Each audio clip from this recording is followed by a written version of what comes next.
Assalamualaikum warahmatullahi wabarakatuh. Selamat datang kembali di channel YouTube Dunia Beda, tempat di mana takdir bisa berbalik dalam sekejap mata. Namaku Aris.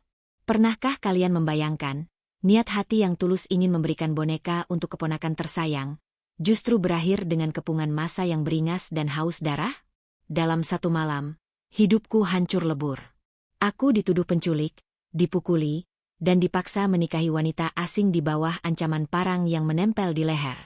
Ini bukan cerita fiksi. Ini adalah mimpi buruk nyata tentang fitnah keji, yang lebih menyakitkan daripada kematian itu sendiri. Namun sebelumnya bagi yang beragama Islam saya sarankan untuk menuliskan sholawat Nabi Muhammad agar kelak sholawat ini menjadi saksi untuk mendapat syafaat di akhirat. Like dan subscribe ke channel ini sangat membantu menambah wawasan dan membantu kami membuat cerita baru yang menghibur. Namaku Aris. Dan aku ingin kalian mendengarkan cerita ini bukan sebagai hakim, tapi sebagai manusia yang punya hati. Jika kalian melihat wajahku malam ini, mungkin kalian akan langsung menunduk ketakutan atau menyeberang jalan untuk menghindar. Kulitku gelap, terbakar matahari karena kerjaku sebagai tukang las. Rahangku keras, dan ada bekas luka memanjang di pelipis kiri akibat kecelakaan motor tahun lalu. Orang-orang sering berbisik kalau wajahku seperti preman pasar atau penjahat kambuhan.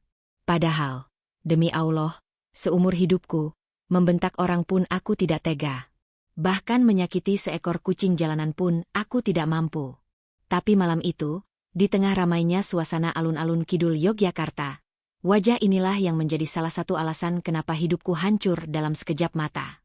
Dengarkan curahan hatiku ini baik-baik, karena aku bersumpah demi Allah, apa yang terjadi malam itu bukanlah seperti yang dituduhkan orang-orang. Ini adalah kisah tentang bagaimana niat baik bisa berubah menjadi neraka, jika dilihat oleh mata yang penuh prasangka buruk. Malam itu, udara Yogyakarta terasa hangat dan lembab, khas suasana kota yang tidak pernah tidur. Suara musik dari odong-odong hias yang berkelap-kelip mengelilingi alun-alun memenuhi telinga. Bau jagung bakar, arum manis, dan asap sate bercampur menjadi satu aroma yang sebenarnya menenangkan.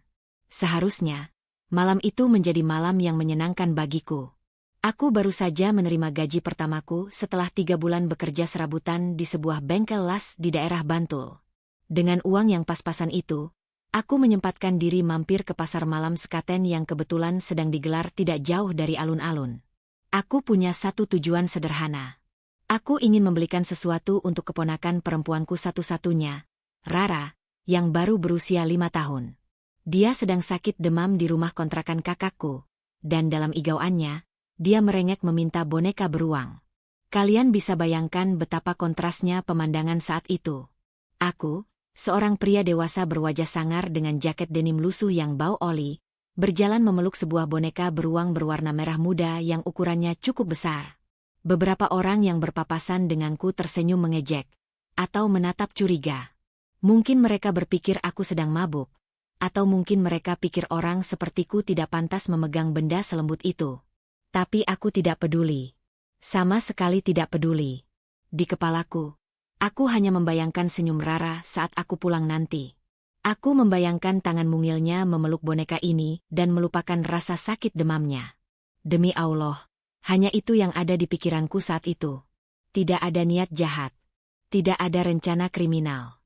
Hanya seorang paman yang ingin membahagiakan keponakannya. Karena lelah berjalan mengelilingi pasar malam, aku memutuskan untuk duduk sebentar di bangku beton dekat pohon beringin kembar yang legendaris itu. Aku meletakkan boneka beruang itu di pangkuanku, menepuk-nepuk bulunya yang halus agar debu jalanan tidak menempel. Saat itulah, mataku menangkap sosok lain yang juga tampak terasing di tengah keramaian yang bising ini. Sekitar 3 meter di sebelah kiriku, duduk seorang perempuan muda. Dia memakai jilbab instan berwarna coklat pudar dan kemeja kotak-kotak yang lengan bajunya digulung seadanya. Wajahnya terlihat sangat lelah, seperti memikul beban berat dunia di pundaknya. Matanya sayu, menatap kosong ke arah kerumunan orang yang sedang mencoba berjalan melewati celah pohon beringin dengan mata tertutup atau tradisi masangin. Dia memangku sebuah tas kerja yang terlihat berat. Sepertinya dia baru saja pulang kerja dan sedang menunggu jemputan, atau sekadar mengistirahatkan kaki sebelum melanjutkan perjalanan pulang ke kosan. Namanya Nia. Tentu saja saat itu aku belum tahu namanya. Yang aku tahu saat itu, dia terlihat sama kesepiannya denganku di tengah ribuan manusia. Dia sempat menoleh ke arahku sekilas. Tatapannya jatuh pada wajahku yang sangar, lalu turun ke boneka beruang merah muda di pangkuanku. Dan terjadilah sesuatu yang jarang aku dapatkan. Dia tersenyum tipis. Sangat tipis, tapi cukup untuk membuatku merasa sedikit diterima sebagai manusia. Itu bukan senyum mengejek, melainkan senyum maklum. Mungkin dia berpikir lucu melihat pria berwajah keras sepertiku memeluk boneka unyu. Aku membalas senyumnya dengan anggukan kaku, karena aku memang tidak pandai berinteraksi dengan wanita. Kami tidak bicara sepatah kata pun. Kami hanya dua orang asing yang kebetulan berbagi ruang istirahat di tengah hiruk-pikuk kota Yogyakarta. Namun, ketenangan semu itu tidak berlangsung lama. Di tengah suara bising klakson motor dan musik dangdut koplo yang diputar keras-keras dari speaker pedagang, telingaku yang peka menangkap suara tangisan yang menyayat hati. Suaranya kecil, terjepit di antara riuh rendah suara orang dewasa, tapi terdengar sangat putus asa dan ketakutan. Naluri manusiawiku membuatku menoleh ke kanan dan ke kiri, mencari sumber suara itu. Di dekat tiang lampu jalan yang cahayanya agak remang, berdiri seorang anak laki-laki. Mungkin usianya sekitar 4 atau 5 tahun, sebaya dengan keponakanku, Rara. Dia memakai kaos bergambar superhero yang sudah agak kusam. Dia menangis sesenggukan, air matanya bercampur dengan ingus, sambil memegang es krim cone yang sudah meleleh menetes ke tangannya yang mungil. Matanya liar mencari ke sekeliling, memanggil kata ibu berulang kali, tapi suaranya tenggelam oleh kebisingan sekitar. Jelas sekali, anak itu terpisah dari orang tuanya di tengah lautan manusia ini. Aku melihat sekeliling dengan cemas. Orang-orang lalu lalang begitu saja, terlalu sibuk dengan gadget mereka, sibuk tertawa, atau mungkin tidak mendengar tangisan anak itu. Hatiku tergerak hebat. Aku ingin berdiri dan mendekatinya, tapi langkahku terhenti. Aku sadar diri. Aku bercermin pada nasibku. Dengan wajah seperti ini, mendekati anak kecil yang sedang menangis di tempat gelap justru bisa membuatnya semakin ketakutan. Aku takut dia malah akan menjerit histeris kalau melihat wajahku yang kaku dan menyeramkan ini. Aku tidak mau memperburuk keadaan. Saat aku sedang ragu dan berperang dengan batinku sendiri, perempuan di sebelahku, Nia, ternyata juga menyadari hal yang sama. Dia sudah berdiri lebih dulu. Dia menatap anak itu dengan tatapan iba yang mendalam. Sepertinya dia punya naluri keibuan yang kuat, atau mungkin dia teringat adiknya di kampung halaman yang dia rindukan. Dia melangkah perlahan mendekati anak itu. Melihat ada orang baik yang bergerak, aku pun memberanikan diri untuk ikut bangkit. Aku berpikir, mungkin kalau kami berdua yang mendekat, anak itu akan merasa lebih aman. Mungkin kalau ada perempuan yang lembut di sisiku, anak itu tidak akan takut padaku. Kami sampai di depan anak itu hampir bersamaan. Anak itu mendongak, matanya merah dan bengkak. Tubuh kecilnya gemetar menahan tangis. Nia berjongkok perlahan, menyamakan tinggi badannya dengan anak itu. Suaranya lembut sekali, menenangkan di tengah kebisingan malam itu, seperti air sejuk di tengah gurun. "Adik, kenapa menangis?" tanya Nia sambil merapikan rambut anak itu yang lepek karena keringat. "Kamu terpisah sama ibu ya? Jangan takut ya sayang." Anak itu mengangguk sambil terus menangis. Bahunya terguncang-guncang hebat. Aku berdiri canggung di sebelah Nia. Aku bingung harus berbuat apa. Tanganku yang besar, kasar, dan penuh kapalan ini terasa aneh jika harus menyentuh anak sekecil itu. Aku takut menyakitinya. Tiba-tiba, aku teringat boneka beruang di tanganku. Ini untuk Rara. Tapi dalam situasi darurat seperti ini, mungkin boneka ini bisa berguna untuk menenangkan tangisan anak ini. Bukankah menolong anak yang ketakutan lebih utama? Tanpa pikir panjang, aku menyodorkan boneka besar berwarna merah muda itu ke hadapan wajah si anak. "Hei jagoan, jangan menangis. Ini lihat, Om punya teman buat kamu. Pegang saja dulu ya. Katanya Om beruang mau nemenin kamu cari ibu." Kataku dengan suara yang aku usahakan selembut mungkin, meski terdengar agak parau dan kaku. Anak itu berhenti menangis sejenak. Matanya yang basah menatap boneka itu, lalu beralih menatapku dengan ragu, dan terakhir menatap Nia. Nia menoleh padaku dan tersenyum. Kali ini senyumnya lebih lebar dan hangat. Dia seolah berkata lewat matanya, "Terima kasih sudah membantu Mas." Anak itu akhirnya mau menerima boneka tersebut. Dia memeluk leher boneka beruang itu erat-erat, seakan mencari perlindungan dari dunia yang menakutkan ini. Tangisnya mereda menjadi isakan kecil. "Alhamdulillah, dia sudah tenang," kata Nia pelan sambil berdiri. Wajahnya terlihat lega. "Mas, sepertinya kita harus bawa dia ke pos informasi di ujung alun-alun sana. Di sana ada pengeras suara. Kita bisa umumkan panggilan untuk orang tuanya supaya cepat ketemu." Aku mengangguk setuju. "Ide yang bagus, Mbak. Kasihan kalau dibiarkan di sini. Takut malah ketemu orang jahat atau sindikat penculik. Mari saya temani. Kebetulan saya juga mau ke arah sana. Biar saya yang jaga di belakang." Saat itu, aku merasa kami adalah tim yang hebat. 2 orang asing yang bekerja sama demi kebaikan seorang anak kecil yang tidak kami kenal. Nia mengulurkan tangannya, dan anak kecil itu menyambutnya dengan percaya. Tangan mungilnya menggenggam jari telunjuk Nia erat sekali. Sementara tangan kirinya memeluk boneka beruangku. Posisi kami saat itu, jika dilihat sekilas, memang terlihat seperti sebuah keluarga kecil yang sedang berjalan-jalan. Nia di kiri menggandeng anak itu di tengah memeluk boneka, dan aku di kanan melindunginya dari desakan orang lewat. Kami mulai berjalan pelan menembus kerumunan menuju pos informasi yang jaraknya sekitar 500 meter dari tempat kami berdiri. Langit malam Yogyakarta menjadi saksi bisu niat tulus kami. Tidak ada sedikit pun, demi Allah, tidak ada sedikit pun terlintas di benakku untuk menculik, apalagi menyakiti anak ini. Aku bahkan rela boneka mahal yang kubeli dengan tetesan keringat gaji pertamaku itu kotor terkena lelehan es krim, asalkan anak ini berhenti menangis. Nia pun begitu, dia rela waktunya terbuang padahal wajahnya menyiratkan dia ingin segera pulang dan beristirahat. Namun, manusia hanya bisa berencana, dan prasangka manusia lain adalah hal yang paling sulit dikendalikan. Baru saja kami berjalan sekitar 10 langkah, belum jauh dari tiang lampu tempat kami menemukan anak itu, bencana itu datang menghantam kami. Dari arah belakang, terdengar suara teriakan seorang wanita yang melengking tinggi, membelah kebisingan pasar malam seperti petir yang menyambar di siang bolong. Teriakan itu bukan teriakan biasa. Itu adalah teriakan histeris yang penuh amarah, kebencian, dan tuduhan yang mematikan. "Woye itu anakku mau dibawa kemana dasar penculik?" Jantungku serasa berhenti berdetak-detik itu juga. Darahku berdesir hebat. Langkah kami terhenti seketika. Aku dan Nia menoleh bersamaan ke arah sumber suara dengan wajah bingung. Di sana, sekitar 7 meter dari kami, seorang wanita bertubuh gempal dengan daster batik berlari ke arah kami dengan mata melotot merah. Di belakangnya, beberapa pria berbadan tegap yang sedang nongkrong di angkringan ikut berdiri, terpancing oleh kata keramat yang baru saja diteriakan wanita itu. "Penculik." Satu kata itu. Satu kata keramat yang di jalanan Indonesia bisa berarti vonis mati tanpa pengadilan.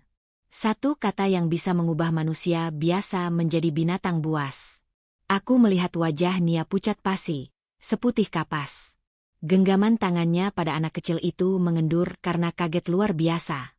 Anak kecil itu, mendengar suara ibunya, langsung berteriak memanggil, "Ibu!"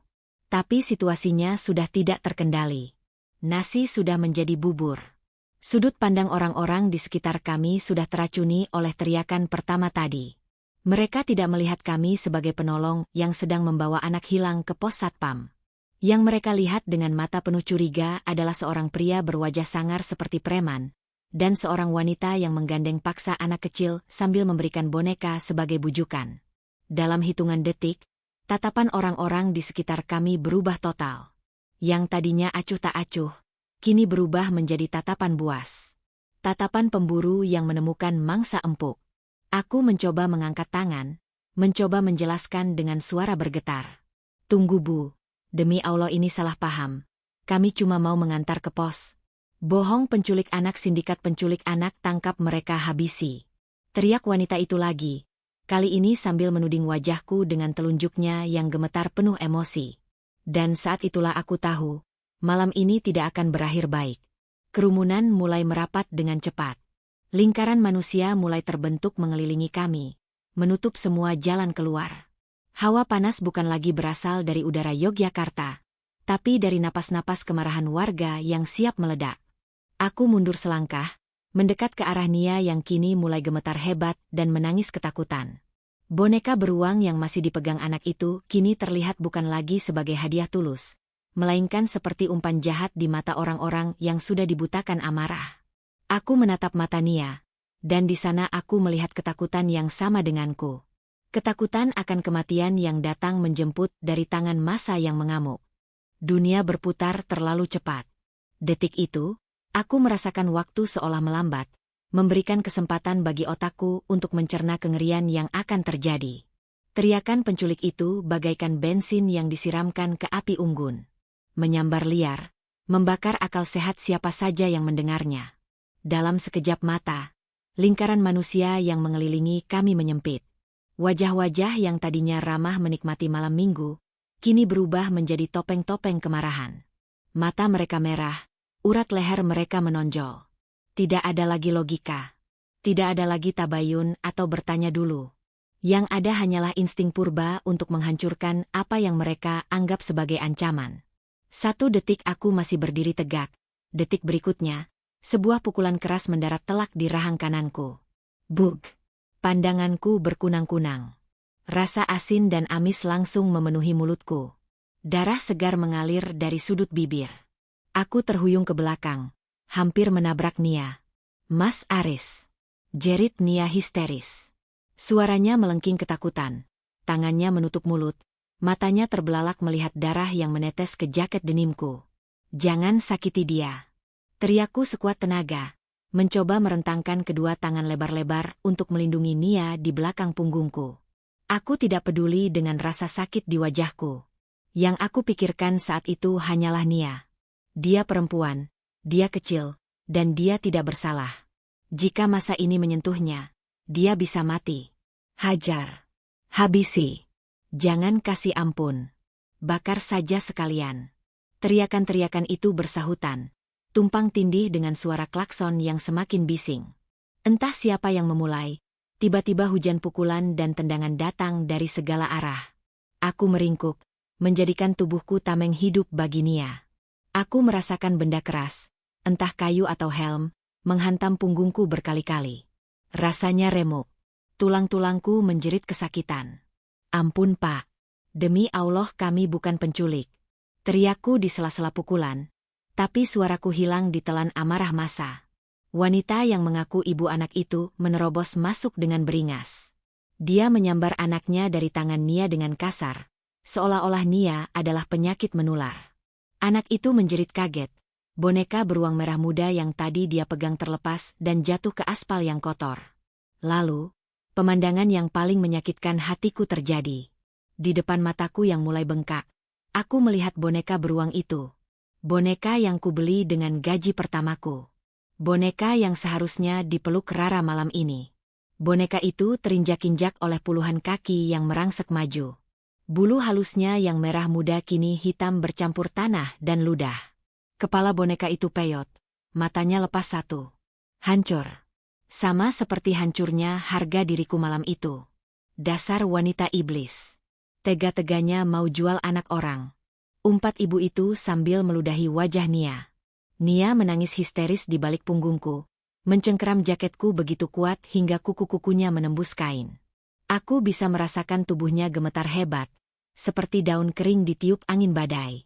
Dia terus bergumam, "Ya Allah, tolong, ya Allah, minggir, minggir wow. Jangan main hakim sendiri." Terdengar suara teriakan berat berwibawa diiringi bunyi peluit panjang yang menyakitkan telinga. Prit. Kerumunan sedikit terbelah.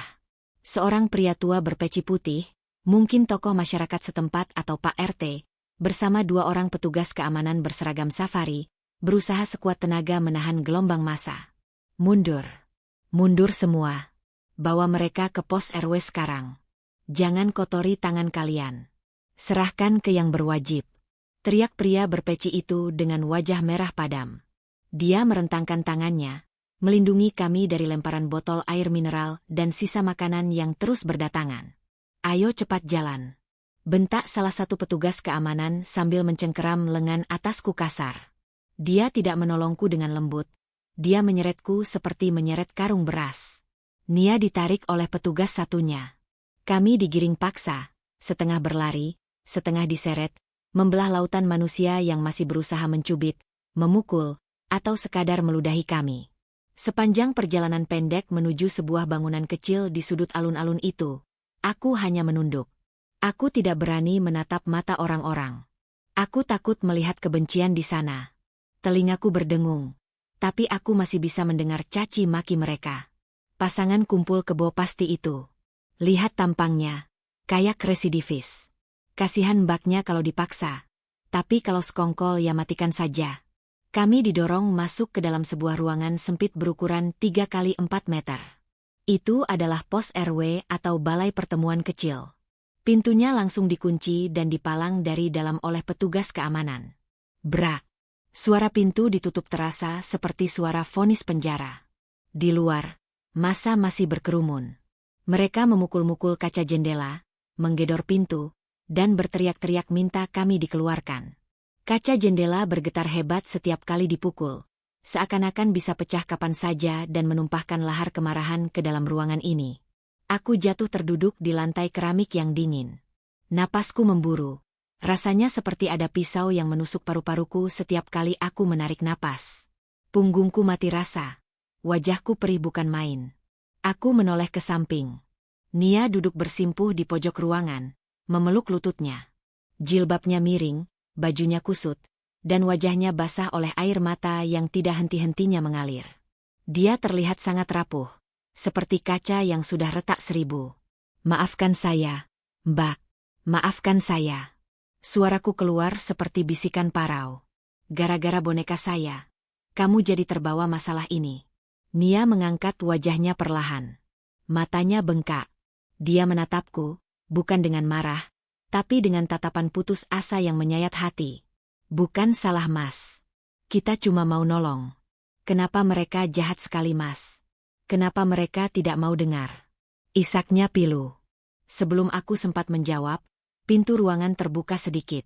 Pria berpeci tadi masuk, diikuti oleh wanita yang mengaku ibu si anak, dan seorang pria yang sepertinya suaminya. Suasana di dalam ruangan kecil itu langsung terasa sesak dan mencekam.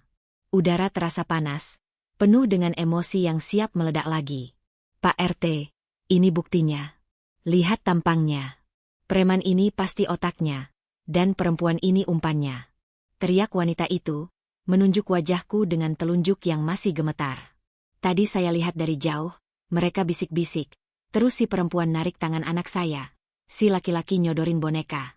Itu modus Pak RT. Modus penculikan sindikat. Demi Allah, Bu. Pak. Sela Aris cepat, menahan rasa sakit di rahangnya.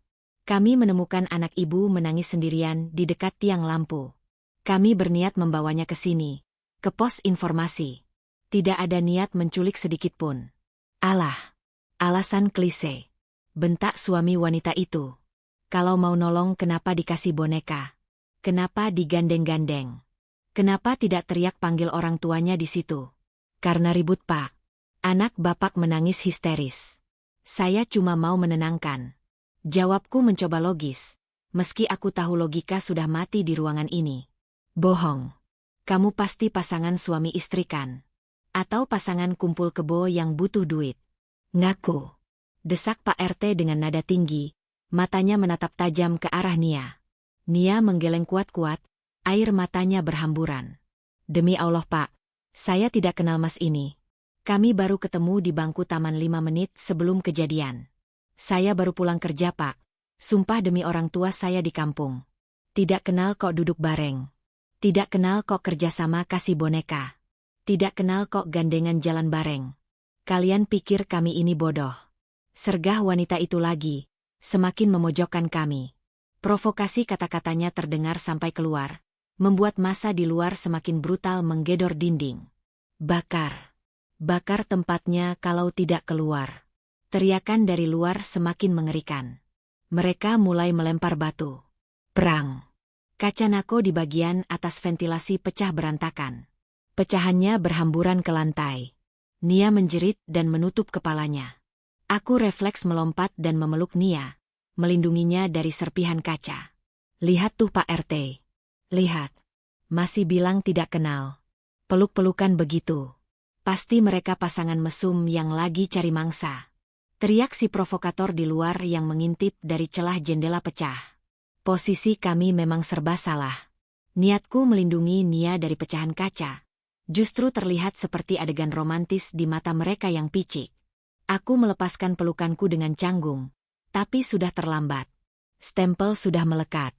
Di mata mereka, kami adalah pasangan kriminal. Pak RT tampak panik. Dia melihat ke arah petugas keamanan yang sibuk menahan pintu yang hampir jebol. Polisi mana? Kenapa belum sampai? Macet total Pak. Jalan alun-alun ditutup massa. Mobil patroli tidak bisa masuk. Kita terkepung. Jawab petugas keamanan dengan wajah pucat. Mendengar itu, harapanku runtuh. Kami terjebak. Di dalam ruangan sempit ini, diadili oleh orang-orang yang sudah menutup telinga. Sementara di luar, ratusan orang siap mencabik-cabik kami. Kalau polisi tidak bisa masuk, biar kami yang selesaikan pakai hukum jalanan. Teriak seseorang dari luar, suaranya berat dan menakutkan. Pak RT menatap kami berdua dengan tatapan nanar. Dia tampak bingung, tertekan antara kewajiban melindungi nyawa dan ketakutan akan amuk massa yang bisa membakar balai RW-nya. Lalu, wanita ibu si anak itu maju selangkah, menatap Nia dengan tatapan merendahkan. Heh perempuan, kamu pakai jilbab tapi kelakuanmu busuk. Kalau kalian memang bukan penculik, buktikan. Tapi kalau kalian memang pasangan kumpul kebo yang berzinah dan merencanakan kejahatan, jangan harap bisa keluar dari sini hidup-hidup. Masa di luar minta darah.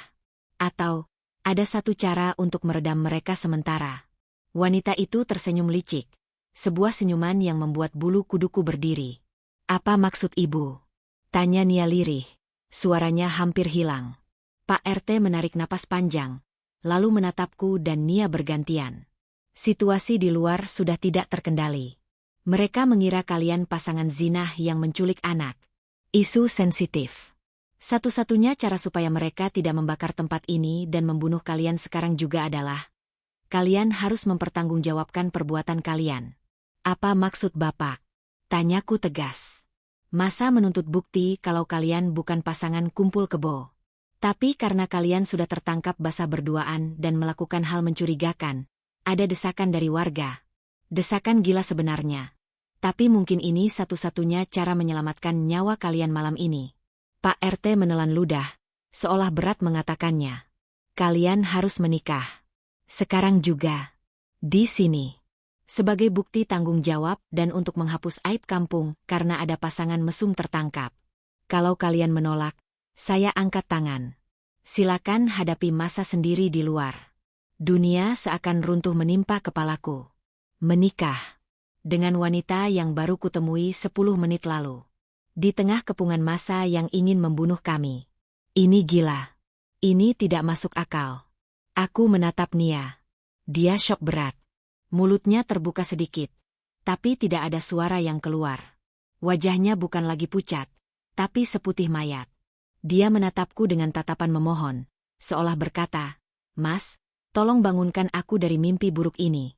Tapi suara gedoran di pintu yang semakin keras menyadarkan kami. Ini bukan mimpi. Ini adalah kenyataan paling pahit yang harus kami telan. Di luar sana, kematian sedang menunggu. Dan di dalam sini, sebuah takdir aneh sedang dipaksakan kepada kami. Menikah. Satu kata itu menggantung di udara.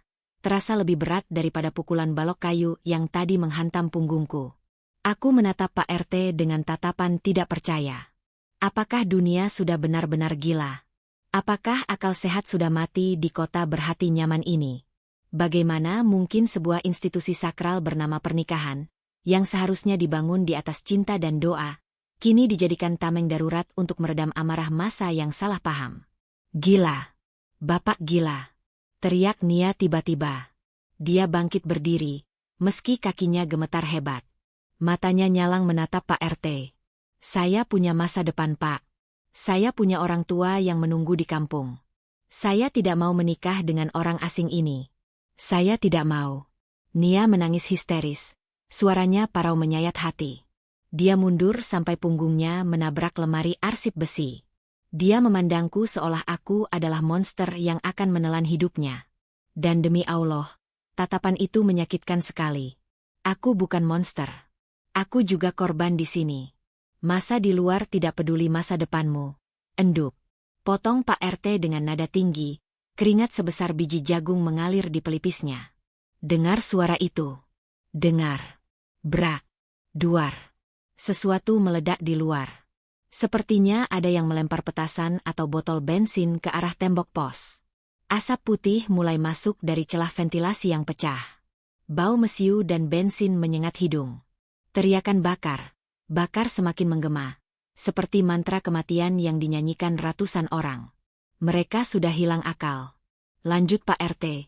Suaranya kini bergetar ketakutan. Polisi masih terjebak macet total di perempatan Gondomanan. Kalau kalian tidak nikah sekarang untuk membuktikan kalian mau bertanggung jawab, masa akan menjebol pintu ini dalam 5 menit. Dan kalau itu terjadi, saya tidak bisa jamin kalian masih bernapas atau tidak. Pilihannya cuma 2. Mati konyol di amuk masa, atau menikah darurat untuk meredam emosi mereka. Aku terdiam. Otakku berputar cepat. Aku melihat ke arah Nia. Gadis malang itu kini merosot lagi ke lantai. Menutup telinganya rapat-rapat, tubuhnya terguncang hebat. Dia masih sangat muda, mungkin baru 20-an awal. Wajahnya bersih, meski kini sembab dan kotor oleh debu. Dia punya harapan. Dia punya mimpi. Dan semua itu terancam berakhir malam ini hanya karena dia berbaik hati menolong anak hilang bersamaku. Aku menelan ludah yang terasa pahit. Aku laki-laki. Seburuk apapun nasibku, aku sudah biasa hidup keras di jalanan. Kalaupun aku mati dipukuli malam ini, mungkin hanya kakakku yang menangis. Tapi Nia, dia tidak pantas mengalami ini. Dia tidak pantas mati atau dilecehkan oleh massa yang beringas hanya karena fitnah. Jika menikah adalah satu-satunya cara untuk menyelamatkan nyawanya, maka biarlah aku yang mengalah. Biarlah aku yang menanggung dosa karena mempermainkan janji suci ini demi nyawa manusia. Saya bersedia. Suaraku keluar, berat dan serak. Ruangan itu hening seketika. Nia mendongak, menatapku dengan mata terbelalak. Pak RT dan petugas keamanan menoleh padaku. Bahkan wanita provokator itu tampak kaget. Apa Mas bilang? Tanya Nia lirih. Saya bersedia menikahi kamu. Mbak, sekarang juga. Kataku tegas, sambil menatap matanya dalam-dalam. Bukan karena saya ingin memanfaatkan keadaan. Tapi karena saya ingin kamu selamat. Biar mereka puas. Biar mereka bubar. Nanti setelah aman, setelah polisi datang, kita bisa urus pembatalannya. Kita bisa cerai. Yang penting sekarang nyawamu selamat dulu. Nia terdiam.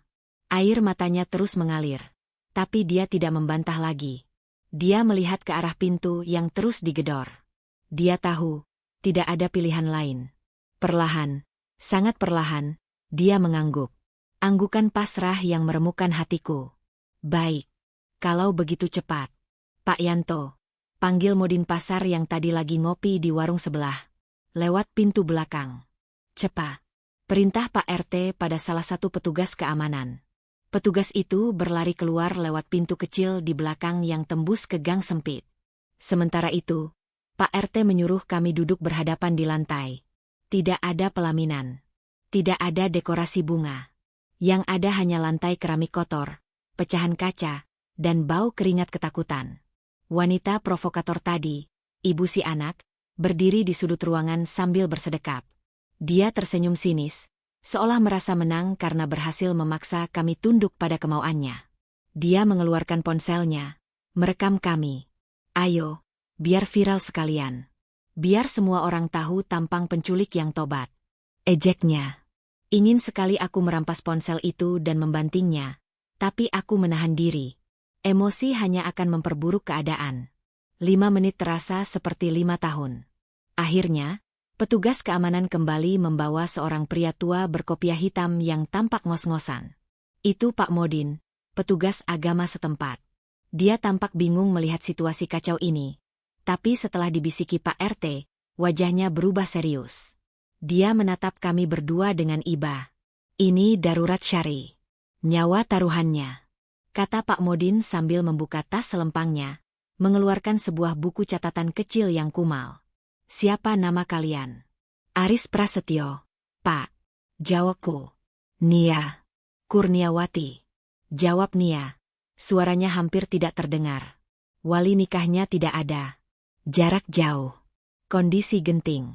Saya akan nikahkan kalian dengan wali hakim darurat. Sahut Pak Modin cepat.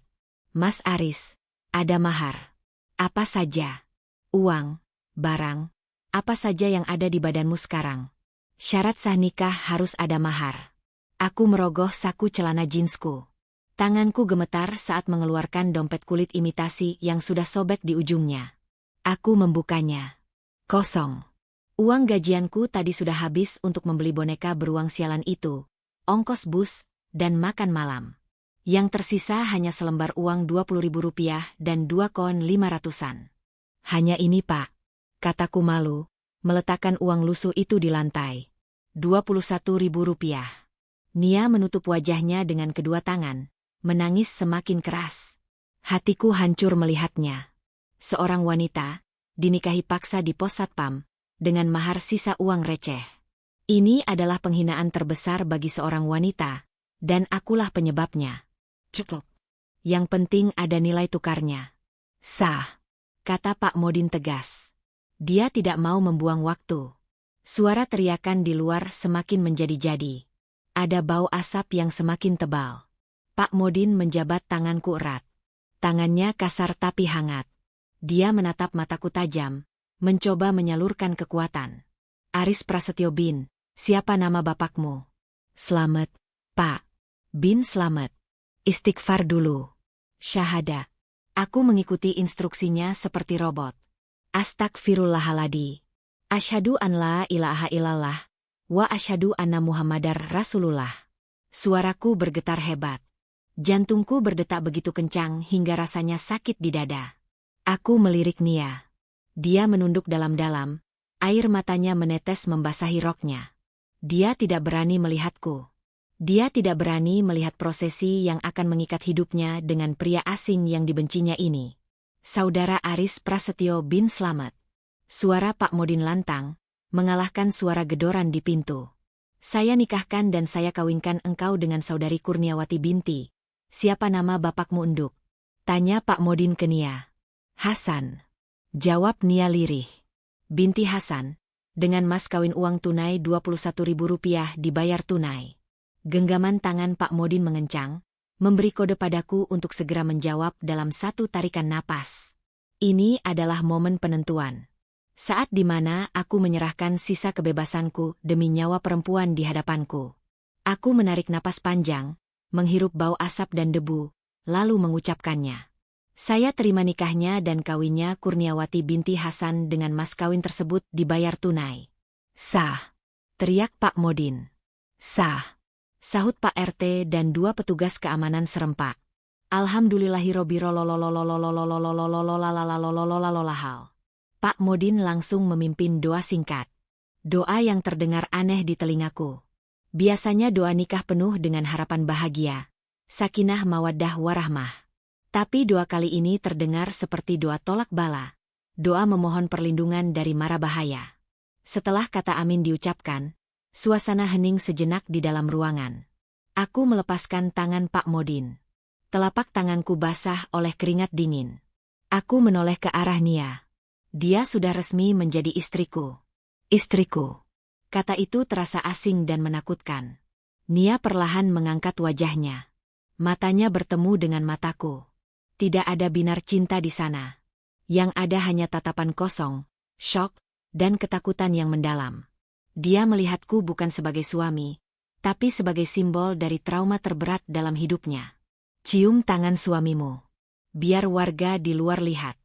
Perintah Pak RT. Suaranya terdengar tidak tega tapi memaksa. Dengan tangan gemetar, Nia meraih tanganku. Tangan kananku yang masih ada bercak darah kering bekas menyeka bibirku tadi. Dia menunduk, dan menyentuhkan hidungnya sekilas ke punggung tanganku. Dingin. Kulitnya sedingin es. Air matanya menetes jatuh ke tanganku. Panas. Tepat saat kulit kami bersentuhan, pintu depan pos akhirnya terbuka. bukan dijebol, tapi dibuka oleh Pak RT. Dia berteriak ke arah massa yang beringas menggunakan pengeras suara toa. Tenang. Sudah selesai. Mereka sudah dinikahkan. Mereka sudah tanggung jawab. Massa yang tadinya berteriak-teriak, perlahan mulai diam. Mereka merangsek maju, menjulurkan kepala ingin melihat bukti. Cahaya lampu senter dan lampu kamera ponsel menyorot wajah kami berdua yang duduk bersimpuh di lantai. Silau. Membutakan. Aku refleks merangkul bahu Nia, menariknya mendekat ke dadaku untuk menyembunyikan wajahnya dari sorotan kamera-kamera jahat itu. Klik. Klik. Kilatan flash kamera menyambar-nyambar seperti kilat badai. Lihat. Sudah nikah. Puas kalian. Puas. Teriakku dalam hati. Tapi penderitaan kami belum selesai. Dari kerumunan itu, seseorang nyeletuk dengan suara keras. Yakin itu nikah beneran. Jangan-jangan cuma sandiwara. Coba suruh cium kening istrinya kalau berani. Kalau suami beneran pasti berani. Ayo cium. Cium. Massa kembali riuh. Mereka menjadikan penderitaan kami sebagai tontonan sirkus. Mereka tertawa, bersiul, dan mengejek. Harga diri kami benar-benar diinjak-injak sampai rata dengan tanah. Aku merasakan tubuh Nia menegang dalam pelukanku. Dia menahan napas. Aku menatapnya. Wajahnya memerah karena malu dan marah. Aku berbisik pelan di telinganya. Sangat pelan, hanya untuk dia dengar. Maafkan saya lagi, Nia. Hanya sekali ini. Tolong bertahanlah sedikit lagi. Aku mendekatkan wajahku ke wajahnya. Nia memejamkan matanya rapat-rapat, air mata mengalir dari sudut matanya. Dengan hati bergetar, aku mengecup keningnya. Lama. Bukan karena nafsu, tapi karena aku ingin menutupi wajahnya dari pandangan orang-orang biadab di luar sana. Aku ingin mengatakan pada dunia, bahwa wanita ini sekarang di bawah perlindunganku, dan siapapun yang menyakitinya harus melangkahi mayatku dulu. Sorakan Massa meledak. Ada yang tepuk tangan. Ada yang tertawa. Tapi bagiku dan Nia, dunia seakan runtuh saat itu juga. Ciuman pertamaku, pernikahan pertamaku, terjadi di pos satpam yang bau asap, ditonton oleh ratusan orang yang membenciku, dengan seorang wanita yang bahkan tidak tahu siapa nama lengkapku. Tiba-tiba, suara sirene polisi meraung-raung dari kejauhan, membelah kerumunan. Mobil patroli dengan lampu biru menyala akhirnya datang. Massa mulai panik dan mundur teratur. Tapi nasi sudah menjadi bubur. Akad sudah terucap. Janji sudah terpatri di hadapan Allah dan manusia. Aku menatap Nia yang kini terkulai lemas di sampingku. Dia pingsan. Tubuhnya ambruk ke arahku karena tidak kuat menahan beban mental yang begitu berat. Aku menangkap tubuhnya. Nia. Nia, bangun Nia. Aku menepuk pipinya pelan. Tidak ada respon. Wajahnya pucat pasi. Petugas polisi berseragam lengkap masuk dengan senjata laras panjang, mengamankan lokasi. Bubarkan massa. Amankan tersangka.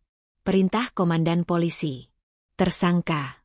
Kata itu kembali menyadarkanku. Bagi polisi, kami tetap tersangka yang harus diperiksa. Tapi bagi hukum agama, kami sekarang adalah suami istri. Aku membopong tubuh Nia yang pingsan menuju mobil patroli polisi. Orang-orang masih menatap kami dengan sinis saat kami lewat. Di dalam mobil polisi yang beruji besi, aku meletakkan kepala Nia di pangkuanku. Aku memandangi wajah istri baruku yang sedang tidak sadarkan diri. Takdir macam apa ini? Ya Allah! Batinku menjerit. Aku berangkat dari rumah sebagai bujangan yang ingin memberi boneka, dan aku akan pulang ke kantor polisi sebagai suami dari wanita yang tidak mencintaiku, dengan status tersangka penculikan. Mobil polisi mulai berjalan perlahan meninggalkan alun-alun. Dari kaca belakang, aku melihat boneka beruang merah muda milikku masih tergeletak di aspal jalan. Sendirian. Rusak. Terbengkalai. Seperti lambang dari hati kami yang tertinggal di sana, hancur tak bersisa. Mobil patroli itu melaju membelah jalanan Yogyakarta yang mulai lengang. Di dalam kabin yang berbau besi dan keringat dingin itu, aku duduk kaku seperti patung. Di pangkuanku, Nia masih terkulai lemas, pingsan. Kepalanya bersandar di dadaku yang bidang namun penuh memar. Jantungnya berdetak lemah di bawah telapak tanganku yang menahan bahunya agar tidak terjatuh saat mobil berbelok. Aku menatap wajah istriku. Ya, istriku. Kata itu terdengar asing dan menakutkan, seperti sebuah mantra kutukan. Di bawah sorot lampu jalan yang silih berganti menerpa wajahnya lewat jendela mobil, aku bisa melihat jejak air mata yang mengering di pipinya. Bulu matanya basah. Bibirnya pucat dan sedikit terbuka. Dia terlihat begitu rapuh, seperti boneka porselen yang retak dan siap hancur berkeping-keping. Demi Allah, dadaku sesak sekali. Bukan karena pukulan warga tadi, tapi karena rasa bersalah yang menghimpit paru-paruku. Aku membayangkan, bagaimana nanti saat dia sadar. Bagaimana aku harus menjelaskan pada orang tuanya. Bagaimana nasib masa depannya setelah malam ini. Pak polisi yang menyetir melirik kami lewat kaca spion tengah. Tatapannya tajam, menyelidik, tapi setidaknya tidak sebuah tatapan massa di alun-alun tadi. Kamu apakan anak orang itu sampai pingsan? Tanya polisi itu dingin. Saya tidak ngapa-ngapain, Pak. Dia syok. Dia ketakutan diamuk massa. Jawabku pelan. Suaraku parau menahan tangis. Benar kalian bukan penculik. Benar kalian suami istri. Tanyanya lagi. Bukan penculik, Pak. Demi Allah. Tapi soal suami istri, itu barusan terjadi, Pak. Dipaksa warga. Jawabku jujur. Polisi itu mendengus, menggelengkan kepalanya. Zaman edan. Main hakim sendiri seenak udelnya. Nanti jelaskan semuanya di kantor. Siapkan mentalmu. Malam ini bakal panjang. Kami tiba di Polresta Yogyakarta sekitar 15 menit kemudian. Bangunan besar bercat putih dan abu-abu itu tampak angker di malam hari. Nia mulai siuman saat mobil berhenti. Dia mengerjap-ngerjapkan matanya, bingung melihat sekeliling. Saat dia menyadari kepalanya bersandar di dadaku, dia langsung tersentak kaget dan mendorong tubuhku menjauh. Jangan sentuh. Teriaknya lirih, matanya liar ketakutan. Nia, tenang. Kita di kantor polisi. Kita sudah aman dari warga. Kataku mencoba menenangkannya, mengangkat kedua tanganku tanda menyerah. Nia melihat seragam polisi di depannya, lalu melihat borgol plastik yang melingkar di pergelangan tanganku. Petugas sempat memakaikannya tadi sebagai prosedur. Tangisnya pecah lagi. Bukan histeris seperti tadi, tapi tangisan pilu tanpa suara yang menyayat hati. Dia memeluk dirinya sendiri, meringkuk di sudut jok mobil. Dia tidak mau melihatku. Keberadaanku mengingatkannya pada mimpi buruk itu. Kami digiring masuk ke ruang penyidikan secara terpisah. Aku dibawa ke ruang unit reskrim di lantai 2, sementara Nia dibawa ke ruang unit perlindungan perempuan dan anak, PPA, untuk ditenangkan oleh Polwan. Di ruang interogasi yang dingin ber-AC, aku duduk sendirian selama hampir 1 jam sebelum diperiksa. Rasa sakit di sekujur tubuhku mulai terasa nyata. Rahangku berdenyut hebat, punggungku perih, dan kakiku pincang. Tapi rasa sakit fisik ini tidak sebanding dengan kekhawatiran di kepalaku. Aku tidak memikirkan nasibku sendiri. Penjara bukanlah hal baru bagiku yang tumbuh di jalanan. Yang aku pikirkan adalah Nia. Apakah dia sudah makan? Apakah dia minum? Apakah dia punya keluarga yang bisa dihubungi di sini? Pintu terbuka. 2 orang penyidik masuk membawa berkas dan sebuah laptop. Salah satunya meletakkan laptop itu di meja di hadapanku dengan kasar. Lihat ini, kata penyidik itu. Di layar laptop, sebuah video YouTube sedang diputar. Mataku terbelalak. Itu video kejadian tadi. Judulnya ditulis dengan huruf kapital besar yang memprovokasi. Terciduk. Pasangan penculik anak dipaksa nikah warga di alun-alun Jogja. Video itu baru diunggah 2 jam yang lalu. Tapi penontonnya sudah tembus ratusan ribu. Kolom komentarnya bergerak cepat sekali seperti air bah. Aku memberanikan diri membaca beberapa komentar teratas. Mampus. Untung gak dibakar. Pasangan bejat. Sok suci pakai jilbab. Ternyata sindikat. Tapi kok cowoknya pasang badannya. Romantis tapi kriminal. Nikah jalur viral. Semoga mandul 7 turunan. Tanganku gemetar. Lututku lemas. Viral. Satu kata yang lebih kejam dari hukuman penjara. Di era digital ini, viral berarti aib seumur hidup. Jejak digital tidak bisa dihapus. Wajahku dan wajah Nia terpampang jelas di sana. Momen saat aku mencium keningnya, momen saat kami diarak, semuanya ada. Orang-orang menghujat kami tanpa tahu kebenarannya. Pak, ini fitnah Pak. Kami bukan penculik. Anak itu menangis sendirian. Kami cuma mau tolong, kataku memelas pada penyidik. Penyidik itu menghela napas panjang. Dia menutup laptop itu. Kami sudah periksa CCTV di lokasi kejadian. Kami juga sudah interogasi ibu si anak dan beberapa saksi. Memang terlihat di CCTV, kalian datang terpisah, lalu mendekati anak itu saat dia sudah menangis. Tidak ada indikasi kalian membawa paksa anak itu dari orang tuanya. Anak itu sendiri, setelah tenang, bilang kalau Om Beruang kasih boneka supaya dia diam. Air mataku menetes. Alhamdulillah. Kebenaran akhirnya terungkap. Berarti kami bebas, Pak. Penyidik itu menatapku tajam. Soal tuduhan penculikan, bukti kurang kuat untuk menahan kalian. Tapi masalahnya bukan cuma itu, Aris. Masalahnya adalah keributan yang kalian timbulkan, dan status pernikahan kalian yang dipaksa warga itu. Itu masuk ranah perbuatan tidak menyenangkan dan main hakim sendiri dari warga, tapi juga ada unsur kelalaian kalian yang menimbulkan kegaduhan. Dan yang paling parah, video ini sudah viral. Tekanan publik besar sekali. Lalu saya harus bagaimana, Pak? Kalian berdua kami kenakan wajib lapor. Orang tua si anak tadi sudah kami minta keterangan. Mereka tidak jadi menuntut karena sadar anaknya yang lepas dari pengawasan. Tapi untuk keamanan kalian, sebaiknya kalian tunggu di sini sampai pagi. Di luar sana mungkin masih ada warga yang termakan hoaks video ini. Kalau kalian keluar sekarang, kami tidak jamin keselamatan kalian. Aku mengangguk pasrah. Menunggu sampai pagi. Itu artinya, aku harus menghadapi Nia lagi. Sekitar pukul 3 dini hari, aku diizinkan keluar dari ruang interogasi menuju lobi tunggu Polresta. Suasana kantor polisi sudah sepi. Hanya ada beberapa petugas piket yang mengantuk. Di deretan kursi tunggu yang terbuat dari besi dingin, aku melihat Nia duduk sendirian. Dia sudah tidak menangis, tapi tatapannya kosong menatap lantai.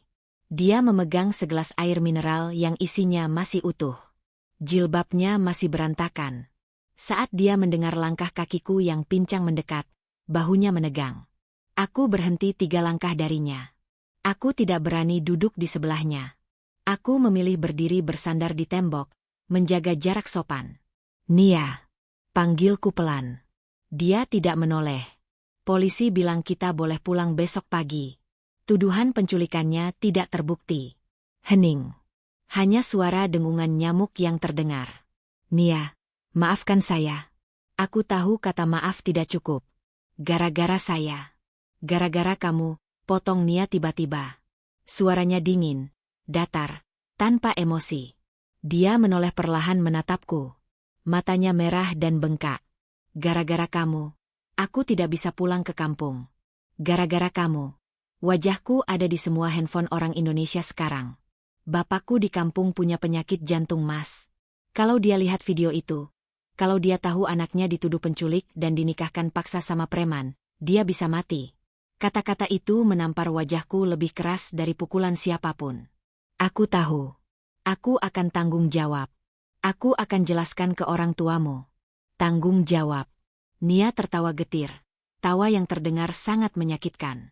Apa yang bisa kamu tanggung jawabkan? Kamu bisa hapus video itu dari internet.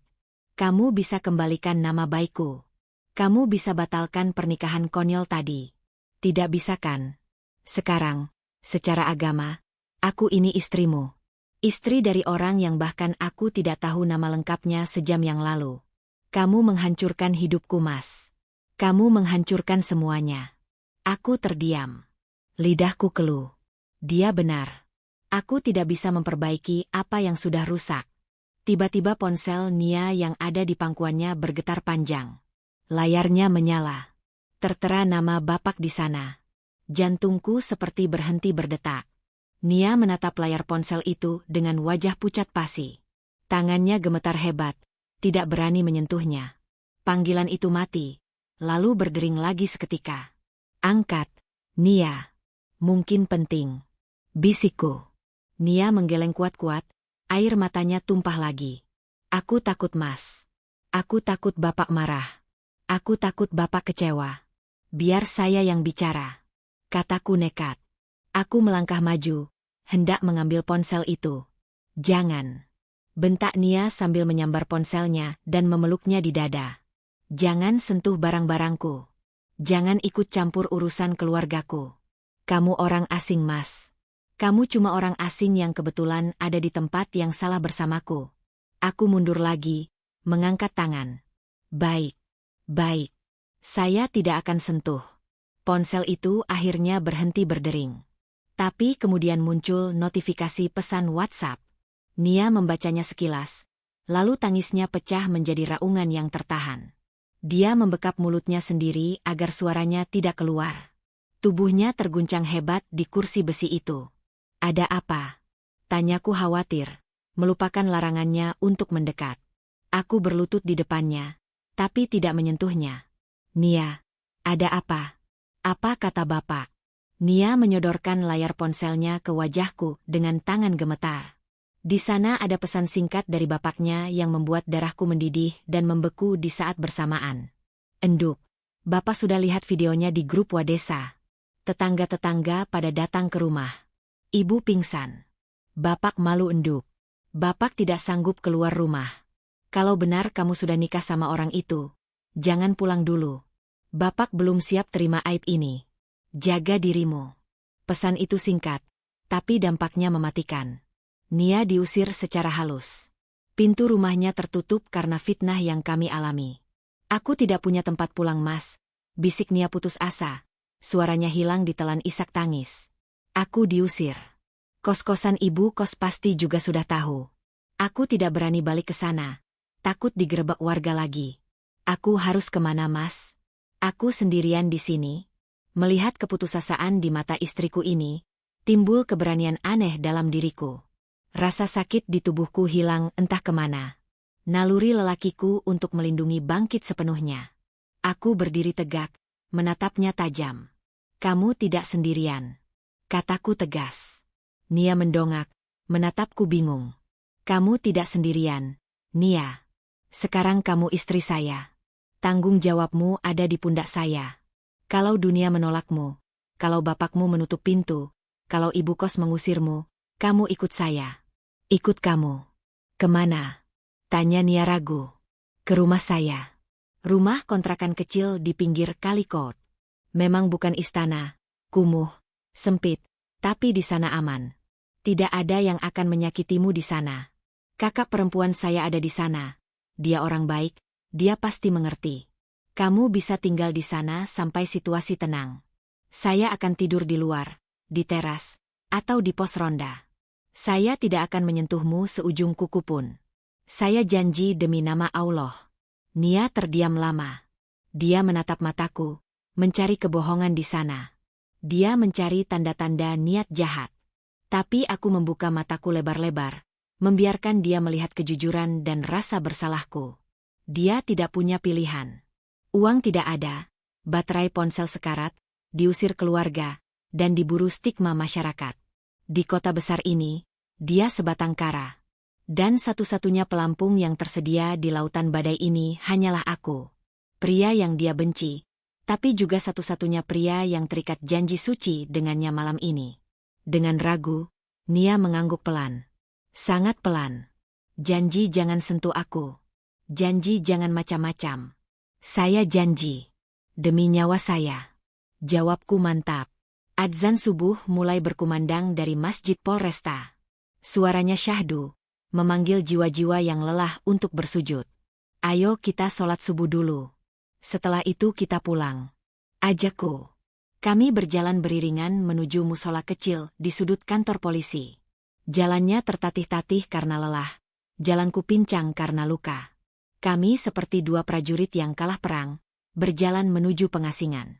Selesai sholat, saat matahari mulai mengintip malu-malu di ufuk timur Yogyakarta, kami keluar dari gerbang Polresta.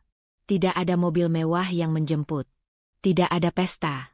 Kami menyetop angkot jalur 4 yang baru keluar dari terminal. Di dalam angkot yang masih kosong, kami duduk berjauhan. Nia di pojok kiri, aku di pojok kanan dekat pintu. Angkot berjalan pelan menembus kabut pagi Yogyakarta. Orang-orang di jalan mulai beraktivitas, tidak menyadari bahwa di dalam angkot tua ini, ada sepasang pengantin baru paling menyedihkan di dunia. Pengantin viral yang menikah karena fitnah, yang sedang menuju masa depan yang gelap dan penuh tanda tanya.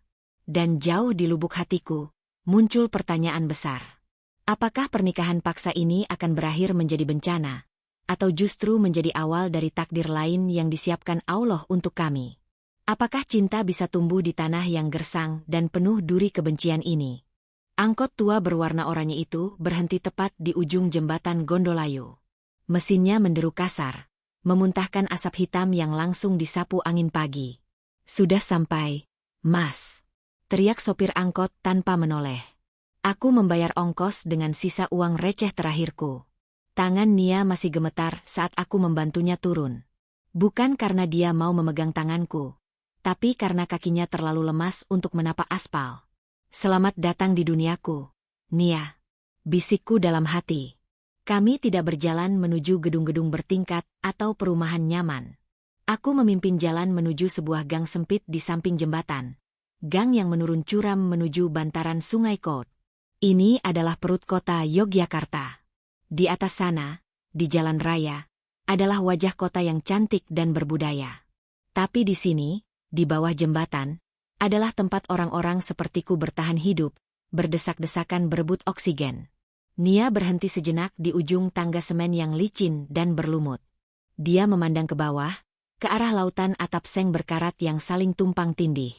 Bau air sungai yang bercampur limbah rumah tangga dan bau tanah basah langsung menyergap hidung. "Kita tinggal di sini?" tanya Nia lirih. Matanya menyiratkan ketidakpercayaan. Mungkin seumur hidupnya dia belum pernah masuk ke tempat sepadat ini. "Maaf, Nia. Rumahku bukan istana. Cuma ini tempat yang paling aman yang aku punya. Kalau kamu tidak mau turun, saya tidak memaksa. Tapi di atas sana, dunia sedang memburumu. Di bawah sini, setidaknya tetangga saling menjaga." Jawabku jujur, menelan rasa malu yang pahit di tenggorokan. Nia terdiam. Dia melihat ke atas jembatan, lalu kembali menatap labirin gang sempit di bawah. Dia menarik napas panjang, lalu mengangguk lemah. Dia memilih turun bersamaku daripada menghadapi kejamnya dunia luar sendirian. Kami menuruni tangga satu persatu. Beberapa warga yang sedang mencuci baju di pinggir kali atau menyapu halaman sempit menatap kami. Tatapan mereka penuh tanya. "Tumben Aris bawa perempuan. Cantik lagi, tapi kok nangis?" Mungkin begitu pikir mereka. Aku hanya menunduk, mengucap permisi pelan, dan terus berjalan cepat menarik koper imajiner beban hidupku. Kami sampai di depan sebuah rumah semi permanen. Dindingnya setengah tembok batako tanpa plester, setengah lagi papan triplek yang sudah lapuk dimakan rayap. Atapnya asbes gelombang.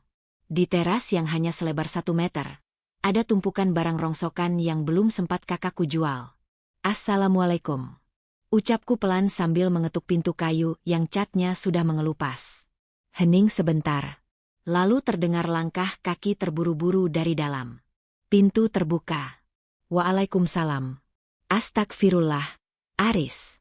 Kamu kemana saja semalaman tidak pulang?" Mbak khawatir setengah mati. Rara demamnya tinggi terus. "Itu Mbak Yuni, kakak perempuanku satu-satunya." Wajahnya yang tua sebelum waktunya terlihat panik. Daster batiknya lusuh, rambutnya digelung asal-asalan. Kalimatnya terhenti seketika saat matanya menangkap sosok Nia yang berdiri mematung di belakangku. Nia yang berantakan, mata bengkak, dan baju kotor. Siapa ini Riz?" tanya Mbak Yuni bingung. Matanya beralih dari aku ke Nia. Aku menarik napas panjang. Ini adalah bagian tersulit. Menjelaskan pada kakakku bahwa adiknya yang pengangguran ini pulang membawa istri, bukan membawa uang atau obat.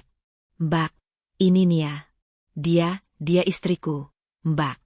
Mbak Yuni melongo. Mulutnya terbuka lebar. "Istri? Kamu ngigau ya Riz? Kapan nikahnya? Kenapa?" "Ceritanya panjang Mbak. Nanti aku jelaskan semuanya. Sekarang tolong, izinkan dia masuk dulu. Dia butuh istirahat. Dia lagi ada masalah besar." Mbak Yuni menatapku tajam, mencari kebohongan di mataku. Tapi dia tahu aku tidak pernah berbohong padanya. Sebagai kakak yang sudah merawatku sejak ibu meninggal, dia punya hati seluas samudera. Melihat kondisi Nia yang menyedihkan, naluri sesama perempuannya muncul. Ya Allah, Mbak. Masuk, enduk. Masuk. Maaf rumahnya berantakan kayak kapal pecah. Ajak Mbak Yuni sambil menarik tangan Nia lembut. Kami masuk ke dalam rumah yang sempit itu. Ruang tamu merangkap ruang keluarga dan ruang makan. Hanya ada karpet plastik yang digelar di lantai tanah yang disemen tipis. Di sudut ruangan, di atas kasur busa tipis, terbaring tubuh kecil Rara. Keponakanku. Rara sedang tidur gelisah. Napasnya terdengar berat, grok-grok, ciri khas anak yang sedang pilek parah dan demam tinggi. Di dahinya tertempel kompres penurun panas yang sudah kering. Hatiku mencelos melihatnya. Aku mendekat, berlutut di samping kasur Rara. Aku menyentuh pipinya. Panas sekali. Ya Allah, maafkan pamanmu ini. Nak, paman gagal. Tiba-tiba Rara bergerak. Matanya mengerjap perlahan. Dia melihatku. Senyum lemah terukir di bibir mungilnya yang kering. Paman Aris pulang, bisiknya serak. Iya sayang, paman pulang. Jawabku, menahan air mata agar tidak jatuh. Paman, bonekanya mana? Paman janji belikan boneka beruang. Pertanyaan itu seperti peluru yang menembus jantungku. Hancur. Remuk redam rasanya. Aku teringat boneka beruang merah muda yang kini tergeletak rusak di aspal alun-alun, terinjak-injak fitnah dan amarah. Boneka itu adalah simbol janjiku, dan sekarang aku pulang dengan tangan kosong. Aku menggigit bibir bawahku kuat-kuat sampai terasa amis darah. Aku tidak berani menatap mata Rara. Maafkan paman ya, Ra. Bonekanya hilang dicuri orang jahat di jalan. Paman tidak bisa jaga bonekanya. Mata Rara berkaca-kaca. Bibirnya melengkung ke bawah. Kecewa. Tapi anak sekecil itu, yang sudah terbiasa hidup susah, sepertinya sudah terlatih untuk menerima kekecewaan. Dia tidak menangis meraung. Dia hanya membalikkan badannya membelakangiku, memeluk guling lusuhnya erat-erat. Gak apa-apa paman. Rara gak butuh boneka. Rara cuma mau sembuh. Kalimat itu justru lebih menyakitkan daripada teriakan marah. Aku merasa menjadi laki-laki paling tidak berguna di dunia. Gagal melindungi Nia. Gagal membahagiakan Rara. Aku merasakan ada tangan yang menyentuh bahuku. Aku menoleh. Nia berdiri di belakangku. Dia melihat adegan itu dari tadi. Air mata kembali mengalir di pipinya. Tapi kali ini tatapannya berbeda. Tidak ada lagi ketakutan di matanya saat menatapku. Yang ada adalah tatapan iba. Dia baru sadar bahwa preman sangar yang dituduh penculik ini hanyalah seorang paman miskin yang berusaha menepati janji pada keponakannya yang sakit. Nia perlahan duduk di samping Rara. Tangannya yang halus mengusap punggung Rara. Adik Rara, kenalkan nama kakak Nia. Kakak temannya Paman Aris. Bonekanya memang hilang. Tapi Paman Aris bawa Kak Nia ke sini buat nemenin Rara. Kakak bisa dongeng lo. Rara mau dengar dongeng. Rara berbalik perlahan. Dia menatap Nia ragu. Dongeng apa kak? Dongeng tentang putri kerajaan dan beruang yang hilang. Jawab Nia sambil tersenyum tulus, meski matanya basah. Melihat interaksi itu, dadaku sesak oleh rasa haru. Nia, wanita yang hidupnya kuhancurkan, justru mencoba menghibur keponakanku. Hati mulia macam apa yang dia miliki. Mbak Yuni menarikku ke dapur sempit di belakang. Jelaskan, Riz. Sekarang. Desaknya dengan suara berbisik tapi tegas. Kenapa dia ada di sini? Kenapa kamu sebut dia istri? Aku menceritakan semuanya pada Mbak Yuni. Tentang pasar malam, tentang anak hilang, tentang tuduhan penculik, amuk massa, dan pernikahan paksa itu. Aku menceritakan semuanya tanpa ada yang ditutupi. Mbak Yuni menutup mulutnya. Syok. Dia merosot duduk di bangku kayu kecil. Astagfirullahaladzim, cobaan apa ini Gusti? Jadi video viral di grup PKK tadi pagi. Itu kamu Riz. Mbak kira itu orang lain karena videonya buram. Ya Allah Aris, nasibmu kok begini amat le. Mbak Yuni memelukku erat, menangis di bahuku. Tangisan seorang kakak yang tahu betapa kerasnya dunia memperlakukan adiknya. Terus sekarang gimana? Dia mau tinggal di sini. Dia diusir keluarganya Mbak. Dia gak punya siapa-siapa. Aku sudah janji mau lindungi dia sampai situasi aman. Boleh kan Mbak dia tidur di kamar ibu? Aku tidur di luar saja. Mbak Yuni mengangguk cepat sambil menghapus air matanya. Boleh. Tentu saja boleh. Kasihan dia. Masih muda sudah kena fitnah keji begitu. Kamu jaga dia Riz.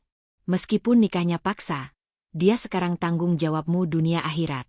Jangan sampai kamu sakiti dia sedikit pun. Cukup orang luar yang jahat. Kamu jangan. Aku mengangguk mantap.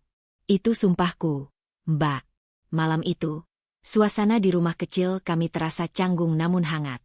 Nia tidur di kamar peninggalan almarhumah ibu. Satu-satunya kamar yang punya pintu di rumah ini. Rara tidur di ruang tengah bersama Mbak Yuni.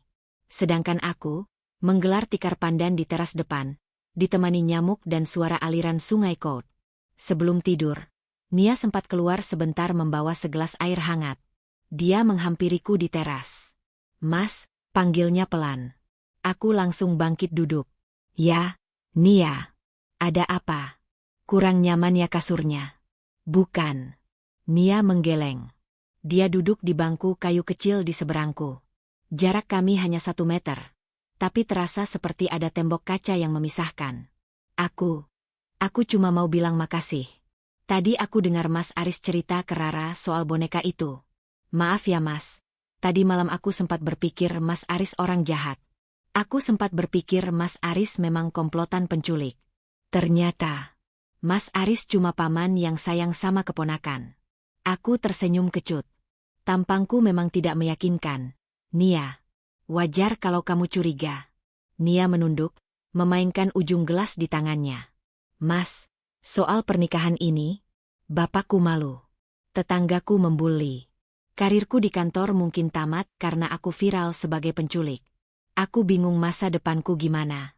Kita hadapi pelan-pelan ya. Besok aku akan coba cari pinjaman HP tetangga. Kita cek beritanya. Kalau perlu kita buat video klarifikasi. Aku akan bantu bersihkan namamu. Setelah namamu bersih, kamu boleh pergi. Kamu boleh gugat cerai aku. Aku ikhlas. Nia mendongak, menatapku lekat. Ada keraguan di sana. Mas Aris ikhlas lepasin aku. Aku mengangguk, meski hatiku terasa nyeri. Aku sadar diri Nia. Aku cuma buruh serabutan, tinggal di pinggir kali. Kamu wanita karir, berpendidikan. Kita ini langit dan bumi yang dipaksa bersatu karena badai. Setelah badai reda, langit harus kembali ke atas, dan bumi tetap di bawah. Itu hukum alam. Nia tidak menjawab. Dia meletakkan gelas air itu di dekatku. Minum Mas. Mas Aris pasti haus seharian belum minum. Selamat tidur. Dia berbalik dan masuk ke dalam rumah, menutup pintu pelan. Aku menatap gelas air itu. Air putih biasa, tapi bagiku malam itu, rasanya lebih manis dari madu. Setidaknya, dia sudah mau menuangkan air untukku. Setidaknya, kebencian di matanya sudah mulai pudar. Aku berbaring menatap atap seng teras. Langit-langit penuh sarang laba-laba. Pikiranku melayang. Apakah benar aku bisa melepaskannya nanti? Baru 1 hari, aku sudah merasa ingin melindunginya seumur hidup. Tiba-tiba, dari arah jalan setapak di depan rumah, terdengar suara langkah kaki bergerombol. Ada cahaya senter yang menyorot-nyorot ke arah rumahku. Itu rumahnya Aris. Iya benar, itu yang di video. Ayo grebek. Jangan sampai kampung kita kena sial gara-gara nampung buronan. Jantungku berhenti berdetak. Aku melompat bangun. Suara-suara itu suara pemuda-pemuda kampung sebelah yang terkenal beringas. Video sialan itu ternyata sudah menyebar sampai ke sini. Mereka datang. Dan kali ini, tidak ada polisi yang melindungi kami. Aku berdiri tegak di depan pintu, memasang badan. Jika mereka ingin menyentuh Nia di dalam sana, mereka harus melangkahi mayatku dulu. Cahaya senter menyilaukan mataku. Suara teriakan pemuda-pemuda itu memecah keheningan malam di bantaran Kali Kout, membangunkan warga yang baru saja terlelap. Jantungku berpacu lebih cepat daripada saat di alun-alun tadi. Di sana, aku dikepung orang asing. Tapi di sini, di rumahku sendiri, tempat yang seharusnya menjadi benteng terakhir, ancaman itu justru datang mengetuk pintu. Keluar Aris. Jangan sembunyikan perempuan itu. Kampung kita bisa kena azab kalau membiarkan penculik zina di sini. Aku berdiri tegak di ambang pintu, merentangkan kedua tangan. Aku sudah siap. Jika mereka melempar batu, biarlah badanku yang remuk, asalkan tidak menyentuh dinding kamar tempat Nia dan Rara tidur. Pulang kalian. Ini rumahku. Kalian tidak punya hak menginjak halaman ini. Teriakku lantang, mencoba mengalahkan rasa takutku sendiri. Halah. Banyak omong. Seret dia. Dua orang pemuda berbadan tegap maju. Aku mengenali mereka. Itu Anto dan gengnya dari kampung seberang jembatan. Mereka memang sudah lama tidak suka padaku karena masalah sepele rebutan lahan parkir. Video viral itu hanyalah alasan bagi mereka untuk melampiaskan dendam lama. Satu pukulan melayang ke arah wajahku. Aku menghindar ke kiri, tapi bahuku terkena sabetan kayu yang mereka bawa. ARGH. Rasanya panas menjalar sampai ke tulang leher. Aku terhuyung mundur, menabrak pintu kayu di belakangku hingga berderit keras. Habisi. Bakar saja rumahnya. Mereka semakin beringas.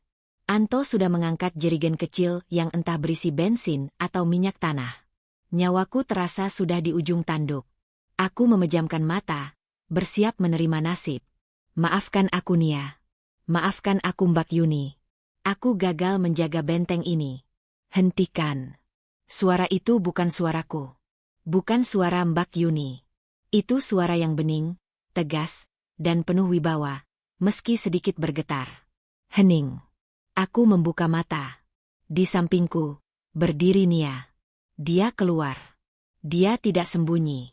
Dia mengenakan mukena putih milik ibuku yang terlihat kebesaran di tubuhnya. Tapi wajahnya. Demi Allah, wajahnya bersinar di bawah sorotan lampu senter. Matanya yang sembab kini menatap tajam ke arah gerombolan pemuda itu. Jangan ada yang berani menyentuh suami saya. Ucap Nia lantang. Suara riuh para pemuda itu mendadak senyap. Mereka kaget. Mungkin mereka mengharapkan melihat wanita ketakutan yang menangis. Tapi yang mereka hadapi adalah seorang wanita yang berdiri tegak membela kehormatannya.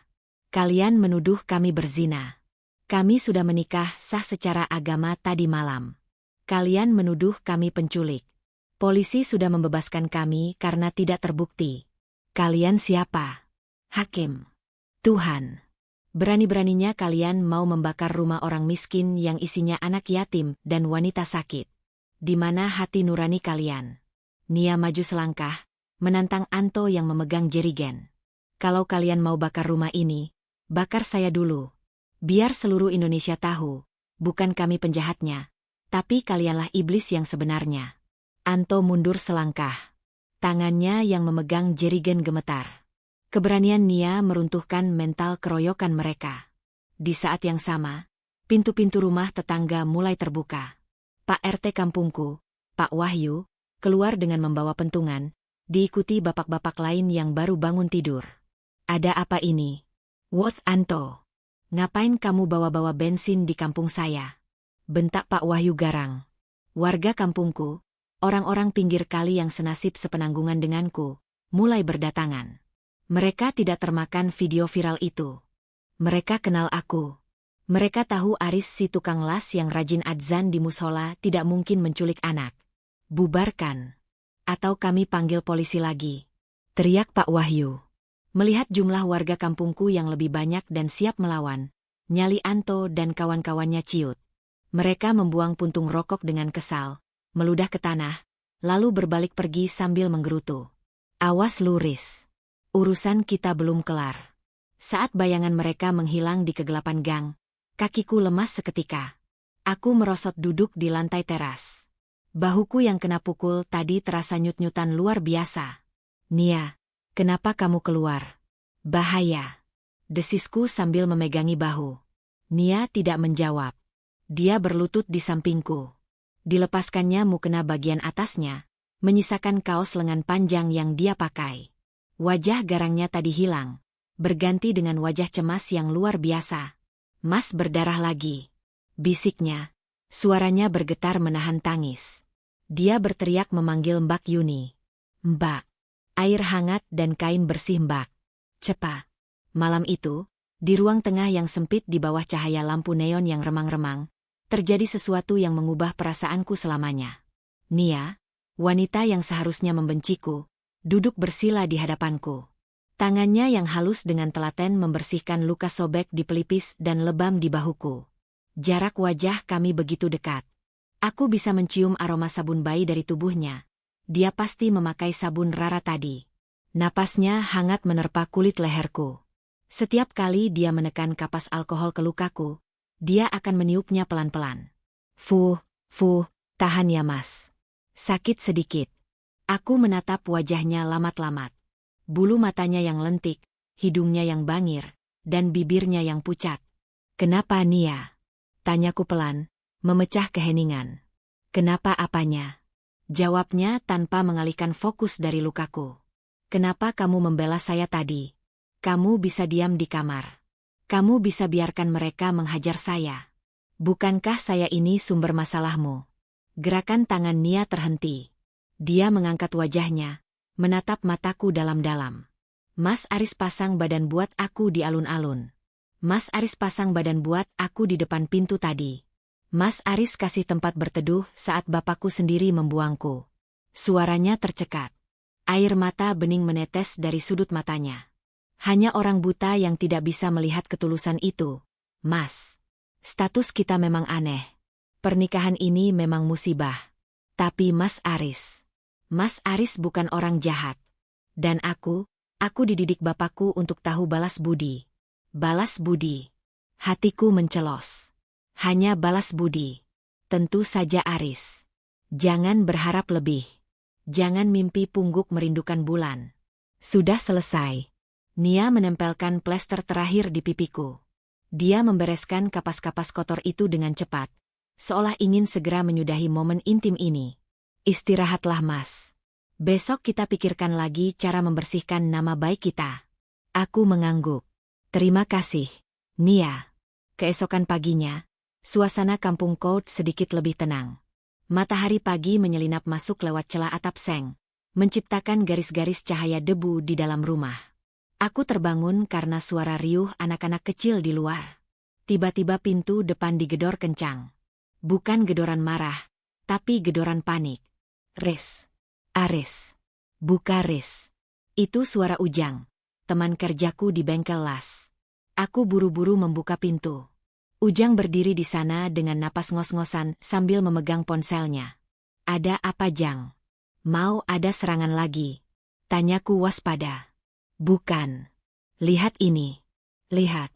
Video baru. Viral lagi Riz. Tapi kali ini beda." Ujang menyodorkan ponselnya. Di layar, ada video dari seorang YouTuber terkenal yang sering membahas kasus kriminal. Judulnya, Plot Twist. Bukti CCTV baru. Pasangan viral Jogja ternyata pahlawan. Jantungku berdegup kencang. Aku menekan tombol play. Video itu menampilkan rekaman CCTV dari sudut lain yang lebih jelas, yang didapat dari toko emas di seberang alun-alun.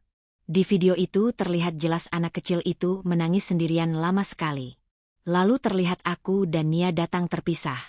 Terlihat jelas gesture tubuhku yang kaku tapi sopan saat memberikan boneka, dan Nia yang berjongkok lembut. Tidak ada paksaan. Tidak ada penarikan kasar. Narator video itu berbicara dengan berapi-api. Lihat menit ke pukul 3.45. Si pria justru melindungi anak itu dari kerumunan. Dan lihat ekspresi si wanita, dia panik mencari bantuan. Netizen Indonesia, kita sudah salah orang. Kita sudah menghakimi orang baik. Bayangkan trauma yang mereka rasakan. Dipukuli, dituduh, bahkan kabarnya dipaksa nikah di tempat. Ini gila.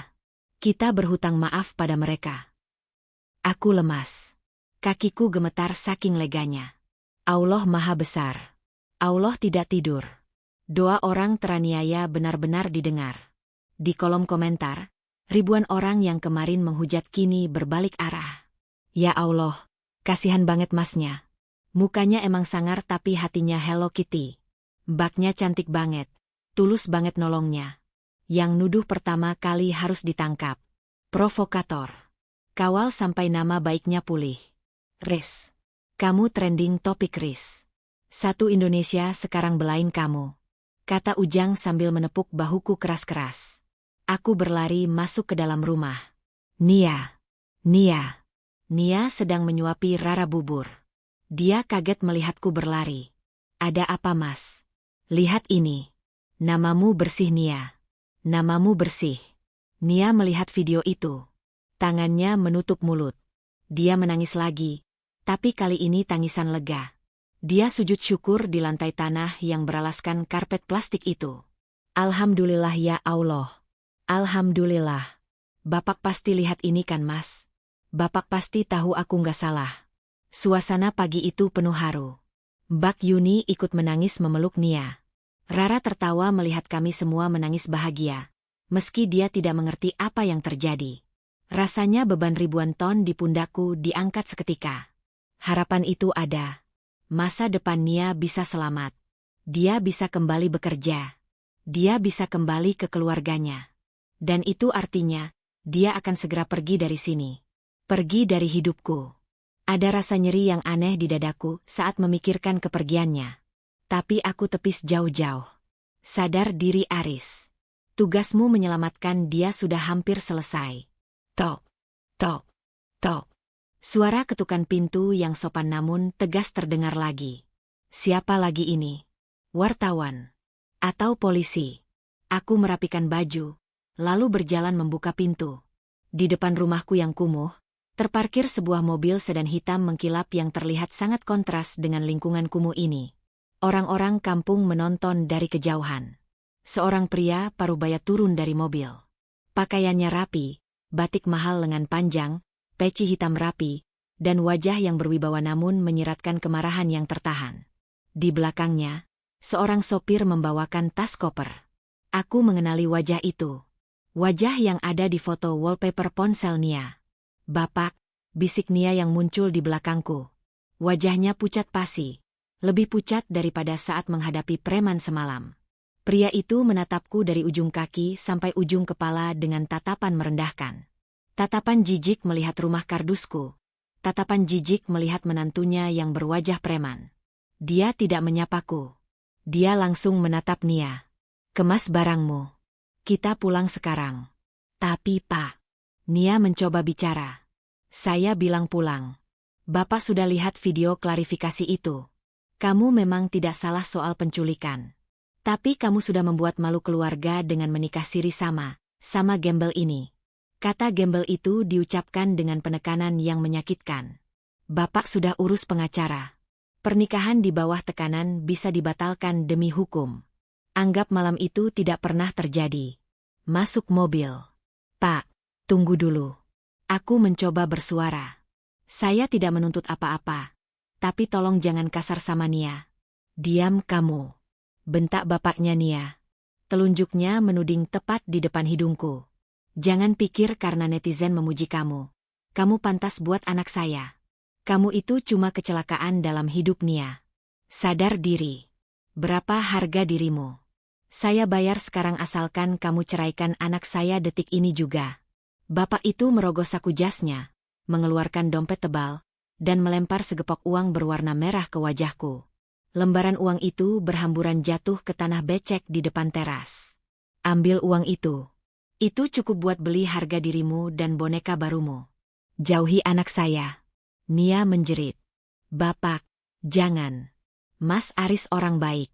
Nia berlari hendak memungut uang itu, tapi tangannya ditarik kasar oleh bapaknya. Jangan sentuh uang haram itu. Ayo pulang. Aku berdiri mematung. Uang ratusan ribu berserakan di kakiku. Harga diriku diinjak lagi.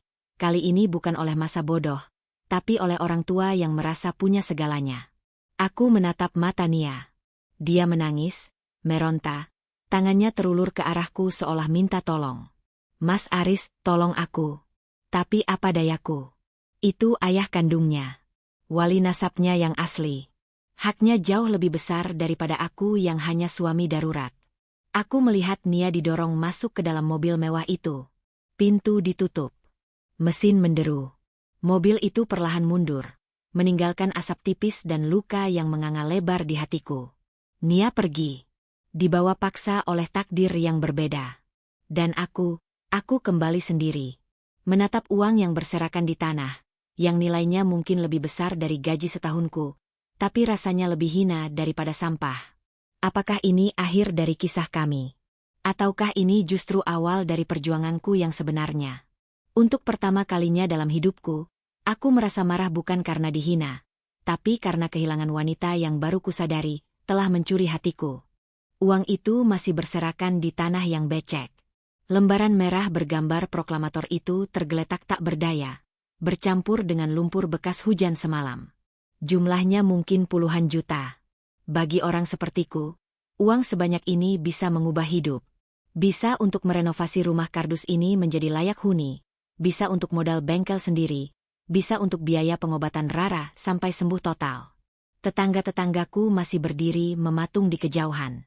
Mereka menatap uang itu dengan mata berbinar, tapi tidak ada satupun yang berani mendekat. Mereka tahu, ini bukan sekadar uang jatuh. Ini adalah pecahan-pecahan harga diriku yang baru saja dihancurkan. Mbak Yuni keluar dari dalam rumah, matanya sembab. Dia menatapku, lalu menatap uang itu.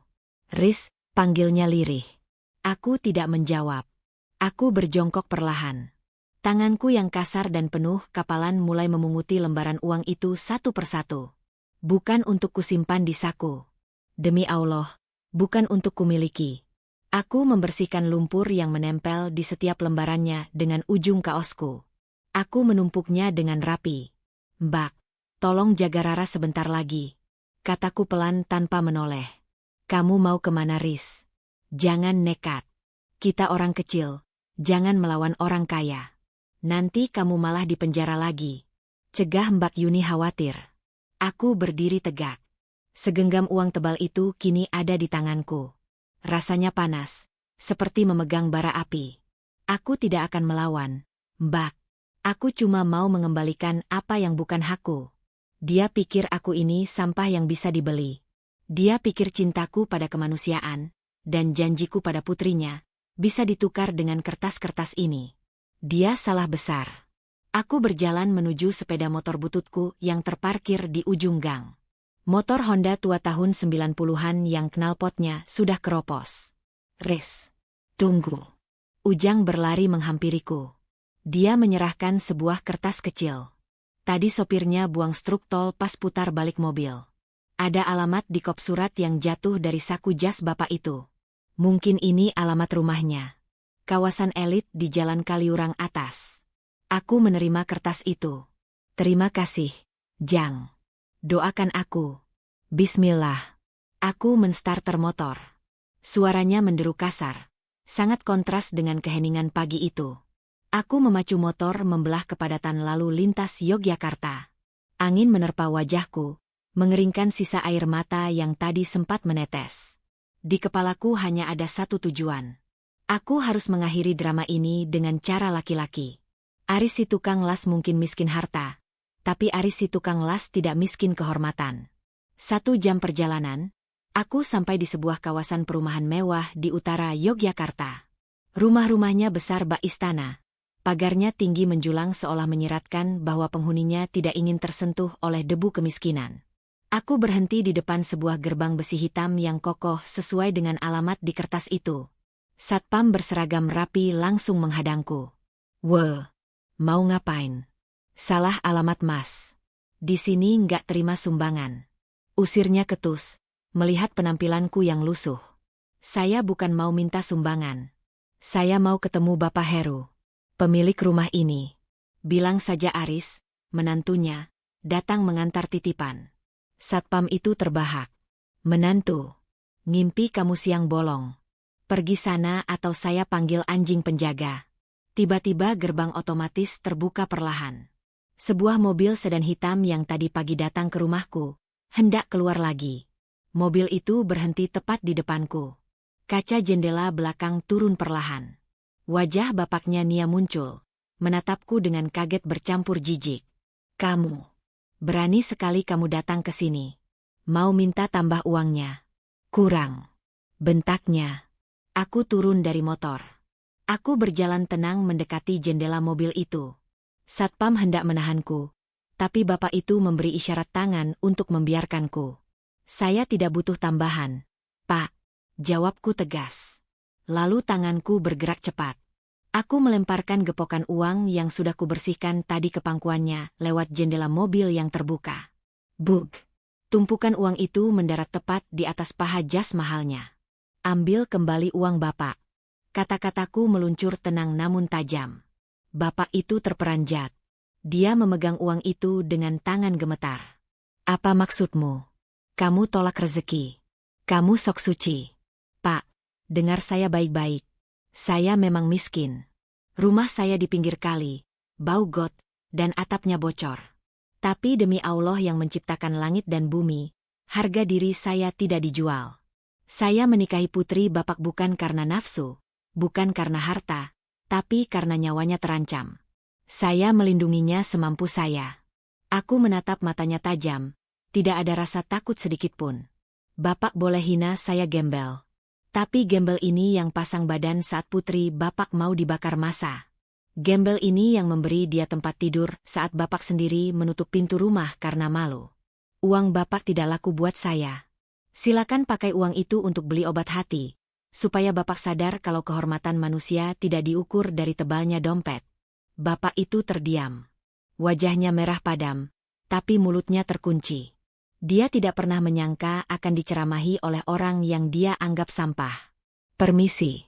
Assalamualaikum. Aku membalikkan badan, hendak kembali ke motorku. Hatiku plong. Lega sekali. Tugasku selesai. Aku sudah membuktikan bahwa aku bukan benalu. Sekarang aku bisa pulang dan melanjutkan hidupku yang sepi. Mas Aris. Suara itu. Langkahku terhenti. Jantungku berdesir hebat. Aku kenal suara itu. Aku menoleh ke arah balkon lantai 2 rumah mewah itu. Di sana, Nia berdiri. Dia masih memakai baju yang sama seperti tadi pagi, tapi wajahnya basah oleh air mata. Dia mendengar semuanya. Dia melihat semuanya. Nia, bisikku. Jangan pergi, Mas. Teriak Nia. Nia memanjat pagar balkon. Kakinya melangkah nekat menaiki railing besi. Nia. Apa yang kamu lakukan? Jangan gila. Teriak bapaknya dari dalam mobil. Panik luar biasa. Aku berlari kembali ke arah gerbang. Nia. Turun. Bahaya. Kalau Mas Aris pergi, aku lompat. Aku capek hidup diatur harta. Aku capek hidup dalam kepalsuan. Cuma Mas Aris yang lihat aku sebagai manusia, bukan sebagai piala pajangan. Teriak Nia histeris. Jangan enduk. Bapak mohon jangan. Bapaknya Nia keluar dari mobil, berlari masuk ke halaman rumah dengan wajah pucat. Aris. Tolong bujuk dia Aris. Tolong. Harga diri bapak yang tadi setinggi langit, kini runtuh di hadapan nyawa anaknya. Dia menatapku memohon. Dia butuh aku. Aku menatap Nia. Matanya penuh tekad. Dia benar-benar akan melompat jika aku pergi. Nia. Dengar Mas. Mas tidak pergi. Mas di sini. Turun pelan-pelan ya. Kita bicara baik-baik. Aku akan turun kalau Bapak izinkan aku ikut Mas Aris. Aku mau hidup sama Mas Aris. Biar miskin, biar susah. Asal hatiku tenang Mas. Asal aku dihargai. Bapaknya Nia menatapku.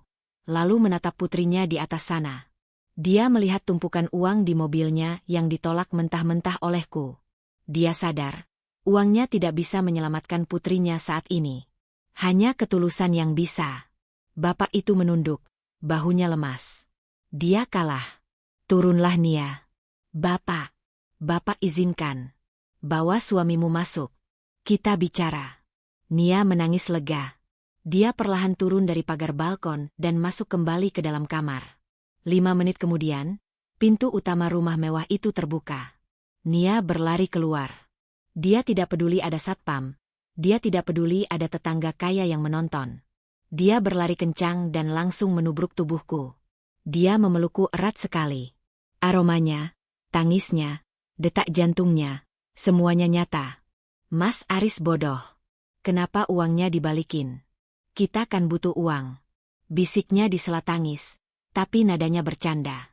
Aku tersenyum, membalas pelukannya dengan canggung tapi hangat. Kalau aku ambil uang itu, aku nggak bisa peluk kamu sekeren ini, Nia. Nanti aku dikira karyawan yang dipeluk bosnya. Kami tertawa di tengah tangis.